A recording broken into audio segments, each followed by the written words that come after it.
Bonjour, bon mardi à tous, madame, messieurs. C'est la revue des grandes unes, la presse que vous aurez à lire, disponible en kiosque ce matin. La nouvelle expression parle de Paul-Éric Kingé, de Njombe Penja. Kingé, donc, qui quitte les carrières. C'est le titre proposé par le journal, avec notamment les batailles d'Hercule viennent donc de s'arrêter avec le décès subi du turbulent maire survenu donc au petit matin d'hier, lundi à Douala.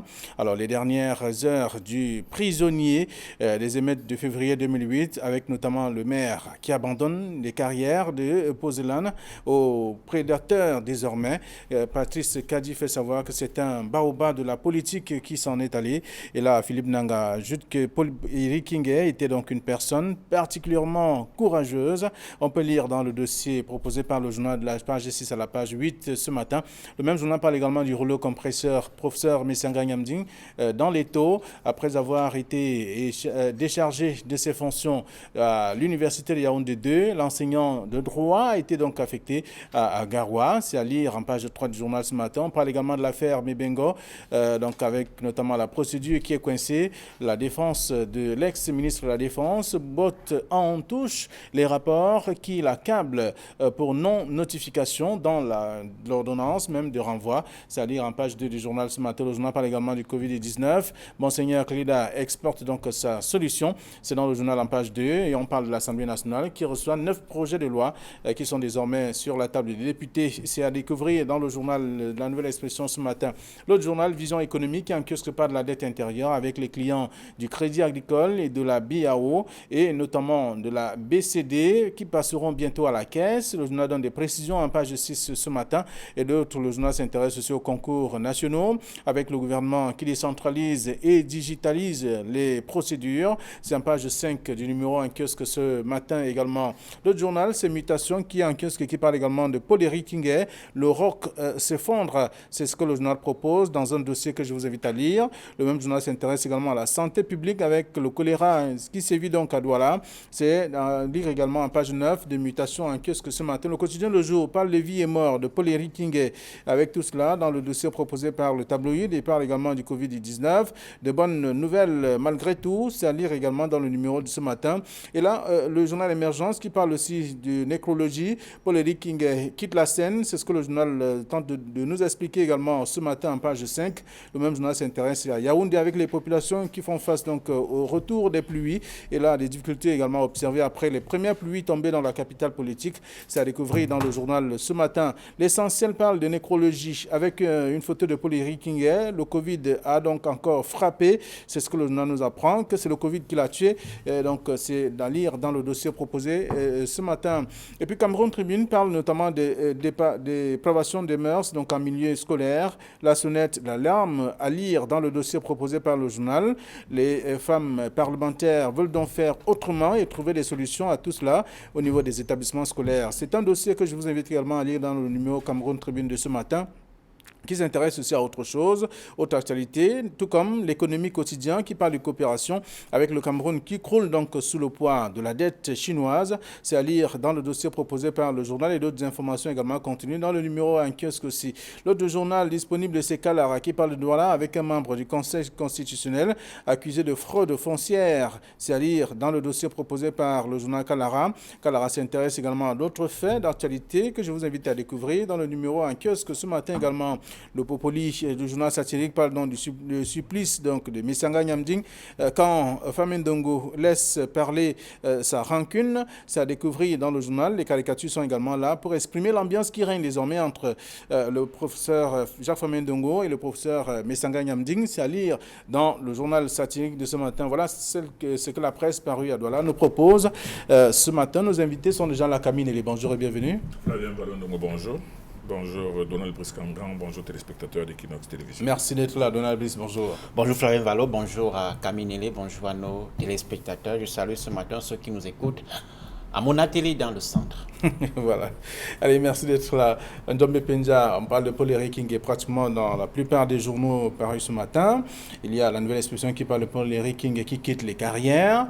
Il y a en même temps le journal Mutation qui parle de Paul-Éric Kingé. Le roc s'effondre. Le quotidien Le Jour parle de vie et mort de Paul-Éric Kingé. Plusieurs tabloïds se sont intéressés à lui. Émergence parle de Paul-Éric Kingé qui quitte la scène. Oui, et je suis surtout frappé par le titre ce matin de la nouvelle expression Paul King quitte les carrières. Je pense que la nouvelle expression a voulu, avec l'expression justement quitter les carrières, faire référence à au moins deux carrières.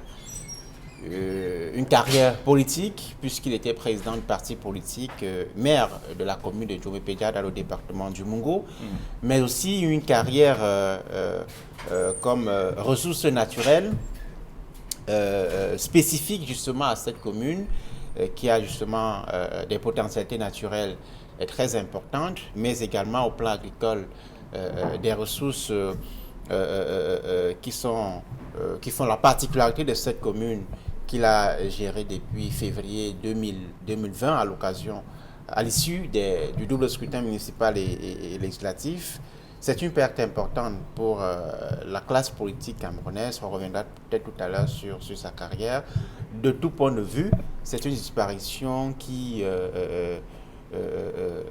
est surprenante parce que jusqu'à l'annonce de son décès, nous-mêmes ne savions pas qu'il était souffrant alors qu'il était hospitalisé ici à Douala depuis environ 2 semaines et manifestement frappé par le Covid-19. On l'a pris de sources officielles. Alors, le Covid-19 a frappé, c'est ce que le journal Émergence, je veux dire, notre tabloïd essaie de titrer ce matin, parlant notamment de ce numéro en kiosque aussi, qui s'intéresse à ce qui est arrivé à Paul-Éric Kingué, mais on parle également des carrières et qui seraient sûrement à l'origine de la mort de Paul-Éric Kingué. Je n'ai pas la même lecture que Donald Briscamgan sur le titre de la nouvelle expression. Quand la nouvelle expression parle des carrières, il s'agit essentiellement des carrières de Pouzolan, de Ndjombe, à cause desquelles Paul-Éric Kingué était devant la barre avec le préfet du Mungo. Il a souvent dit, avec les mots crus qui le caractérisaient, comment les carrières du Mungo ne profitent pas aux populations et comment elles profitent plutôt notamment aux administrateurs successifs qui sont passés par le Mungo. Et la dernière affaire parle justement d'un préfet qui est parti, d'aujourd'hui en retraite, mais qui de sa retraite exploite une dizaine de carrières qui lui appartiennent dans le Mungo. Et il était absolument remonté contre cela. Il a tout fait pour combattre cette injustice qui fait qu'il est inexplicable qu'un administrateur civil qui a travaillé dans un bled parte, mais reparte de là propriétaire de plusieurs dizaines d'hectares, maintenant qu'il exploite par la suite et pour lesquels il offre des concessions à des opérateurs économiques. Paul-Éric Kingué, je pense qu'il ne quitte pas seulement les carrières, il quitte sa mairie, il quitte la politique, il quitte des Camerounais, il quitte des populations de Djomé-Pédia. La presse et les réseaux sociaux manifestent à suffisance le vide qu'il laisse non seulement dans la société camerounaise mais dans les cœurs. Paul-Éric Kingué ce serait se perdre en répétition que de recommencer à énoncer tout ce qu'il a été. Alors, tout ce que vous citez font partie des carrières évoquées par Donald Briscamgan tout à l'heure. Je ne sais pas s'il y a une carrière à la mairie. Il est vrai qu'il était maire à Ndjomé-Pédia pour la deuxième fois, mais on ne fait pas carrière dans la mairie. Non, moi je pense qu'en parlant des carrières, on parle des carrières de Pouzolan. Mais le débat n'est même pas à ce niveau. C'est chacun qui voit le titre. On peut balancer ce titre justement pour ne pas faire comme les autres. Hein. Mais Paul-Éric ne quitte pas seulement des carrières de Ndjomé-Pédia. Il ne quitte pas seulement la carrière politique qui n'a rien à voir avec la carrière de Ndjomé-Pédia. Mais ce que je veux dire, c'est que la disparition subite et brutale de ce dynamique homme politique donne la leçon chaque jour un peu plus que la vie est fragile. À tout moment, tout peut s'arrêter. À tout moment, tout peut vous quitter. Vous pouvez tout quitter sans crier gare. Paul-Éric Kingué, les gens ne le savent peut-être pas, il était de santé fragile depuis quelque temps, puisque l'un de ses adjoints a déclaré que depuis un moment, il se plaignait de malaise. Bon, ce n'est pas forcément le Covid, mais beaucoup de gens qui l'approchaient savaient qu'il était hyper tendu. Et les gens disent que c'est à la suite d'un AVC qui s'est retrouvé à l'hôpital, et c'est certainement à partir de là qu'il a été infecté par le virus, parce que vous savez très bien que le virus n'agit que quand il rencontre un système immunitaire déjà fragilisé par des comorbidités. Donc, Paul King est mort aujourd'hui. Chercher à savoir ce qu'il a tué, c'est la mort qu'il a tué. Il est mort, mais une chose est certaine, on le regrette, on le pleure. Et l'enderno politique camerounais se retrouve avec un gros trou devant lui. Alors, Donald Biscamga, vous voulez ajouter quelque chose, sinon on sort du sujet. Ce matin, c'est vrai que la presse a utilisé d'autres méthodes pour parler également de la mort, des causes, parlant des carrières, également du Covid-19 aussi. Oui, c'est une bête politique. Il est connu pour sa truculence, pour son exubérance. On se souvient des péripéties. L'expression parle de turbulent maire. Voilà, des péripéties qui l'ont amené à la prison centrale de Douala après les émeutes de février 2008, pour lesquelles on l'avait accusé finalement et justement d'avoir instrumentalisé les jeunes. Manifestement, c'était un règlement de compte. La Cour suprême lui avait finalement donné raison. Il a saisi les Nations Unies. Le groupe de travail. Le groupe de travail sur la détention arbitraire des Nations Unies pour des dédommagements. Il meurt sans toucher les 6 milliards qu'il réclamait à l'État du Cameroun pour ce préjudice-là. Il s'est réinvesti aux côtés du MRC lors de la présidentielle de 2018, pour laquelle il a été directeur de campagne de Moïse Kamto, contre qui il s'est retourné par la suite. On lui doit la paternité de l'expression taliban, qui a aussi contribué à crisper et diviser la classe politique et à propager le virus du tribalisme sur le champ politique. Paul Ekenge, c'est aussi cela, quelqu'un d'imprévisible, mais passionné sur le plan politique, peut-être un peu excessif, parce que lorsqu'il engage un combat, il s'y met corps et âme. C'est l'image justement d'un homme politique dévoué, engagé, passionné qu'on retient. D'accord, alors donc on va laisser le son au lecteur d'aller lire ce que chaque tabloïd a proposé comme commentaire ou comme traitement à cet autre sujet. C'est dans la presse, la plupart des tabloïds ce matin. Alors la nouvelle expression parle également du Covid-19. Monseigneur Cléda, qui exporte sa solution désormais? Il y en a qui ont poussé un ouf de soulagement. Ensuite, déjà, on va bien voir ce que ça va donner. Parce que vous savez très bien que quand Monseigneur Cléda a mis au point sa potion, il y a beaucoup de gens qui n'y croyaient pas. Mais on a vu au moins un Camerounais qui a cru très fort, à savoir M. Ambogo Belinga, qui est venu à Douala, qui lui a même donné 50 millions de francs devant un énorme public pour l'encourager. Et cela a permis à Monseigneur Cléda de pouvoir maintenant produire sa potion. Et sa potion qui, d'ailleurs, il a mis au défi toute personne qui voudrait vérifier, qui a guéri beaucoup de personnes. Parce que la première condition pour être éligible à cette potion, c'est de venir le voir avec un test positif de Covid. Et à ce jour, on n'a pas encore entendu quelqu'un se plaindre d'avoir pris la potion de Monseigneur Cléda et d'en être mort. Donc, c'est pour ça que beaucoup de personnes, au moment où le débat sur les vaccins a commencé à faire rage dans la société camerounaise, il y en a qui se demandaient, et la potion de Monseigneur Cléda? Oui, il y a des gens qui ont commencé à dire que non, elle est encore en examination devant le comité scientifique du Cameroun, mais apparemment, cette potion demeure toujours en examen là-bas, mais en attendant, il y a des gens qui utilisent cette potion. Et d'ailleurs, Monseigneur Cléda précise bien que quand vous êtes malade du Cameroun, quand vous êtes déclaré, vous pouvez vous rendre dans un certain nombre de centres prévus pour cela et vous obtenez la potion gratuitement. Aujourd'hui... Alors, au niveau de la commission scientifique, telle que vous l'avez évoqué, il s'est dit qu'il n'aurait pas donné la composition même de ce produit qui fait quand même des merveilles. Ça, c'est les éléments qui constituent. Il faudrait voir. Peut-être qu'il n'a pas eu le dit, il ne sait pas qu'il peut protéger la recette de sa potion devant comment on appelle ça là, la propriété l'OAPI. Mais il s'est dit peut-être que s'il la donne, beaucoup d'autres personnes vont s'en servir pour certainement s'enrichir. Mais aujourd'hui, apparemment, il y a des gens à l'extérieur qui ont compris que c'est une solution certainement plausible. C'est pour cela que maintenant, on demande à l'étranger et maintenant, il est en train de l'exporter. Bon, maintenant, pour l'étranger, il ne le donne pas gratuitement, il vend à 20 000 francs, ce qui n'est pas exorbitant compte tenu de la virulence de la pandémie. Mais aujourd'hui, avec cette nouvelle étape qu'est en train de franchir la position de Monseigneur Cléda, il est peut-être temps, certainement temps, que l'on s'intéresse à cette formule. Pourquoi ? Parce que jusqu'à présent, on est en train de nous présenter le vaccin comme la seule panacée. Mais le vaccin est préventif. La position de Monseigneur Cléda, il l'affirme, est curative. Bon, maintenant, ce vaccin lui-même qui est préventif, il y a hiatus avec ce vaccin. C'est que si ce vaccin vous est administré alors que votre système immunitaire n'est pas bon, ce vaccin vous achève. Donc, vous ne pouvez le prendre que quand vous êtes en parfaite santé. Donc, mais par contre, Monseigneur Cléda, lui, sa potion est administrée à des personnes qui ont déjà le Covid et qui, jusqu'à date, guérissent presque exclusivement. Donc, le cas de cette potion aujourd'hui mérite d'être sérieusement réexaminé et certainement peut-être réévalué. Alors cette formule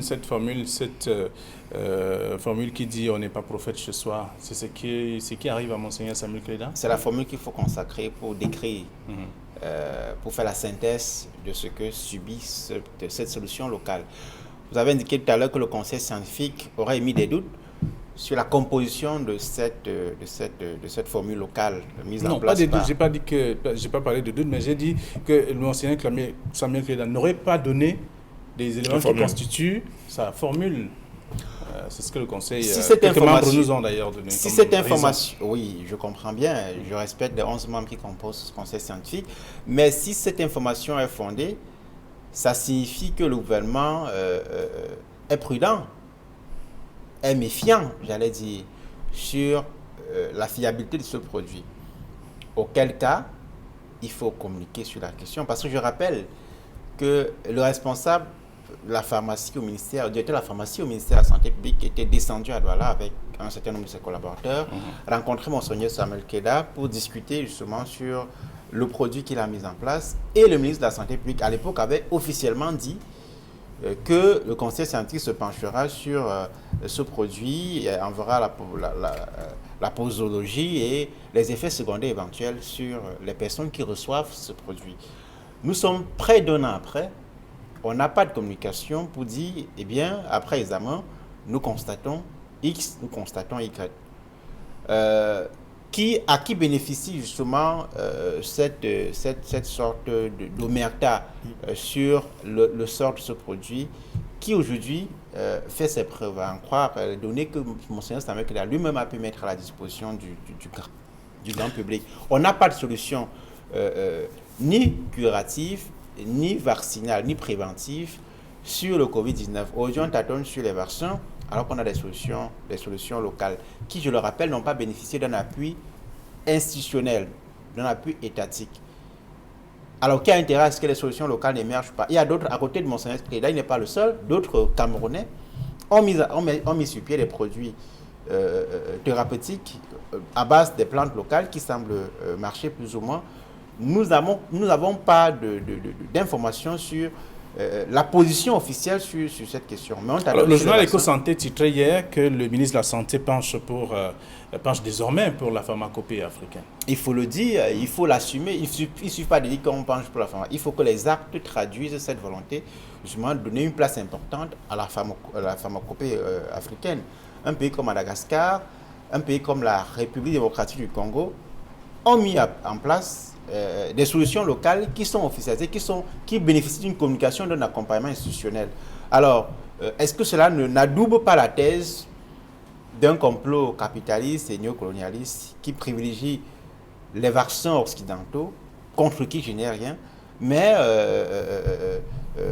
il est pertinent pour ceux qui parlent souvent de souveraineté, d'indépendance, justement de promouvoir une solution locale lorsqu'elle a montré ses preuves.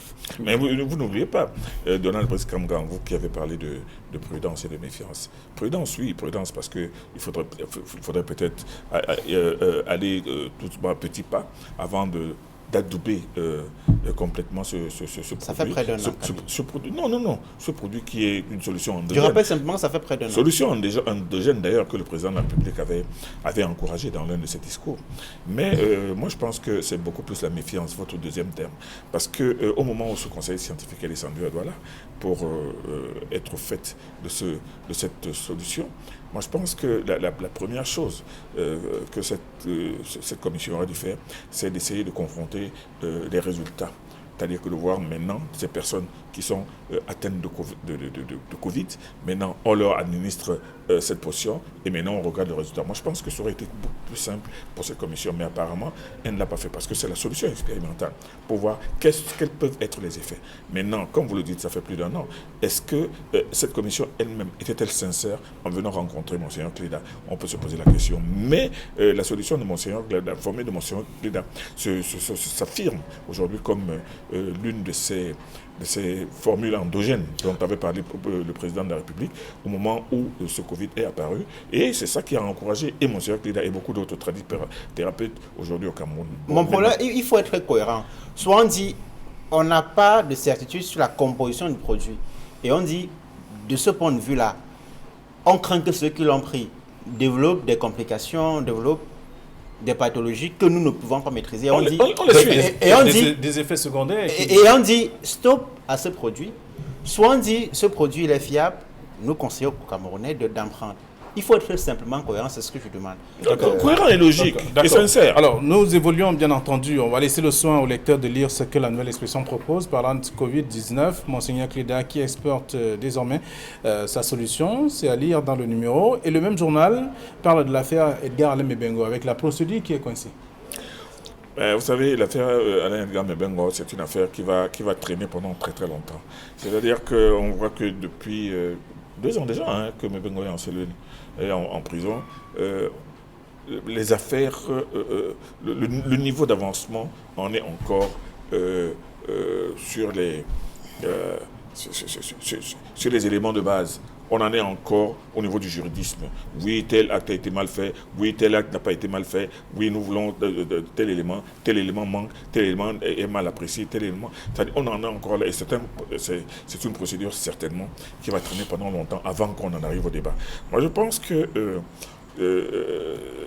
sans toutefois discuter de la compétence des avocats d'Alain Edgar Mebengo, je pense qu'il faut autre chose pour amener non seulement le tribunal à engager le débat dans le fond et à savoir si effectivement Mebengo a pu détourner à lui tout seul 28 milliards de francs. Donc c'est une histoire qui va traîner pendant longtemps.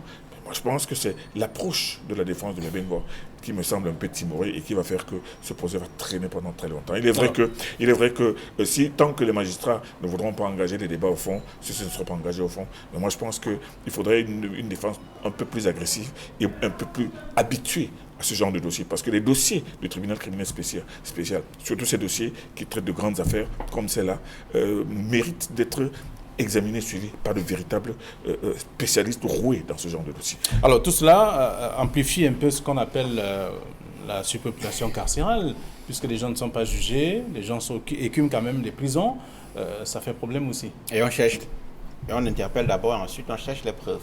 Voilà. C'est tout cela qui décrédibilise l'opération Épervier et qui en fait une opération à tête chercheuse pour régler quelques comptes politiques. Non pas pour dire que l'ancien ministre de la Défense, contre qui pèse des soupçons de détournement de plusieurs milliards de francs CFA, est blanc comme neige.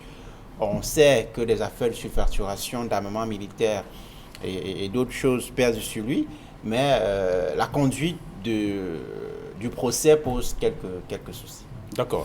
Alors, quand vous parlez de surpopulation carcérale, on voit qu'il y a beaucoup de dossiers de la même veine qui sont justement pour lesquels les choses traînent en longueur. Le meilleur cas, c'est l'affaire Vamoulke, qui est en prison depuis 4 ans. On l'a arrêté, maintenant pendant 4 ans, on est en train de chercher les preuves. On n'en a pas encore trouvé une seule, mais on ne le juge pas. Ils sont nombreux, Camille. Ils sont nombreux. Mais il y a plein de Camerounais en prison qui ne sont pas jugés, qui ne sont pas condamnés. Je parle de l'un des cas les plus il y a plusieurs cas. On ne va pas tabler sur un seul cas, Camille. Vous ne citerez pas tous les cas quand même. Alors, donc on parle de l'économie de ce matin qui parle aussi de la coopération. Le Cameroun croule sous le poids de la dette chinoise. Oui, la Banque africaine de développement vient de de publier un rapport sur les perspectives économiques des pays de l'Afrique centrale. Une vingtaine de pays sont concernés. Et bien, pour la situation du Cameroun, le Cameroun a une dette globale d'un peu plus de 10 000 milliards de francs CFA d'après les dernières données de la Caisse autonome d'amortissement. Il se trouve que sur les 10 000 milliards de francs CFA, la dette bilatérale du Cameroun est détenue essentiellement vis-à-vis de la Chine.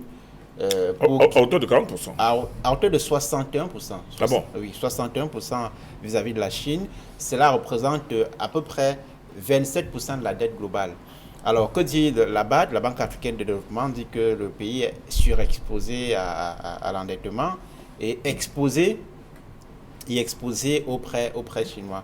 Vous savez que le Cameroun, comme certains pays africains, a opté depuis quelques années pour la diversification de ses partenaires bilatéraux. Et la Chine est devenue un partenaire important, même dans la réalisation des projets d'infrastructure, au détriment de certains pays comme la France. Les taux d'intérêt pour ces prêts-là sont souvent presque dérisoires, avec sa banque publique Exim Bank of China qui finance beaucoup de projets sur le continent et notamment au Cameroun. Mais la BAD émet quelques réserves sur qu'est-ce qui fait un retour? Le surendettement de ces pays, notamment le Cameroun, par rapport à cette dette. Maintenant, il y a, au-delà de ces prêts qui sont critiqués par les institutions financières, la qualité de ces prêts, il y a aussi que la contrepartie, comme on pourrait dire, politique, ne suit pas, parce que vous savez que la Chine n'est pas un pays qui est regardant sur les questions de démocratie, de gouvernance et de droits de l'homme. C'est la différence avec les pays européens, les pays occidentaux. Voilà. Alors, Camille, vous dites un mot sur le Cameroun qui croule, en tout cas sous le poids de cette dette chinoise. Je voulais dire que les Chinois qui sont aujourd'hui pratiquement les maîtres du monde sur le plan économique, parce que même les États-Unis sont endettés auprès de la Chine. La contrepartie dont vous parlez de Nasbet Panga, elle n'est pas explicitement énoncée, mais on sait très bien que généralement les Chinois tablent sur les ressources du sous-sol. Et ils savent très bien que le Cameroun est riche en sous-sol. Et alors, il y a certainement des accords qui ne peuvent pas être portés à la connaissance du grand public pour savoir. Je posais justement la question sur la contrepartie. La question est très... C'est pour ça que moi, je dis qu'effectivement, il faudrait s'interroger maintenant sur la contrepartie, au cas où le Cameroun ne soit pas capable de payer en cash flow. Comment est-ce que ça se fait? Et les Chinois, qui savent très bien que plus le temps passe et plus leur dette s'agrandit, il faudrait bien qu'ils savent prendre leurs précautions et surtout assurer leurs arrières en se disant que même s'ils ne payent pas en espèces, nous, on peut récupérer en nature. Et les Chinois sont très, très forts dans ce domaine. Justement. Alors, dans l'économie, il parle de coopération avec le Cameroun qui croule sous le poids de la dette chinoise. Ce matin, c'est un sujet que vous aurez à découvrir, à lire également. Alors, Vision économique parle de la dette intérieure, cette fois avec les clients du Crédit Agricole, de la BAO et notamment de la BCD qui passeront bientôt à la caisse. Ce sont des entreprises, des sociétés camerounaises qui ont été fermées de façon brutale, mais aujourd'hui, il faut quand même sauver les employés, même si c'est plusieurs années après. Oui, c'est un scandale. Écoutez, la dette publique, d'abord pour les entreprises, lorsqu'on parle souvent de la dette publique interne, intérieure, comme on l'appelle, beaucoup de gens voient pas l'impact direct sur les conditions de vie. Ce sont les entreprises qui créent les emplois, ce sont elles qui investissent dans l'activité économique pour faire tourner l'économie et créer les emplois auxquels les jeunes doivent avoir accès. Lorsqu'elles sont paralysées du fait des ardoises qui attendent dans les administrations publiques et qui ne sont pas réglées, eh bien, cela hypothèque leur capacité à se remettre sur pied, notamment après une pandémie comme celle du Covid-19 qui a gravement frappé les entreprises et notamment les petites et moyennes entreprises qui représentent plus de 70% de notre tissu industriel. 30 secondes, Camille. Alors, il faut vendre des immeubles à Yaoundé et à Douala pour avoir de l'argent et satisfaire ces personnes, même si aujourd'hui on compte des morts parmi ceux-là qui attendaient cet argent. Et quand Donald Brice parle de plusieurs années, il est modeste, il ne sait pas. Par exemple, la BCD a été fermée en quelle année? La BAO a été fermée en quelle année? C'est plusieurs dizaines d'années après que que l'État consent à rembourser en vendant les immeubles. Or, ces immeubles auraient pu être vendus depuis très longtemps. Depuis longtemps. Ce n'est pas aujourd'hui que... Et on dit au premier venu. Ce n'est pas aujourd'hui que la liquidation de ces entreprises a été constatée, mais il fallait trouver une solution. Et c'est maintenant qu'on trouve la solution. Merci à vous. Et merci également à nos chers téléspectateurs qui restent davantage nombreux à suivre ce programme. Bonne journée à vous. À demain, 9h20 pour la 3e de la semaine.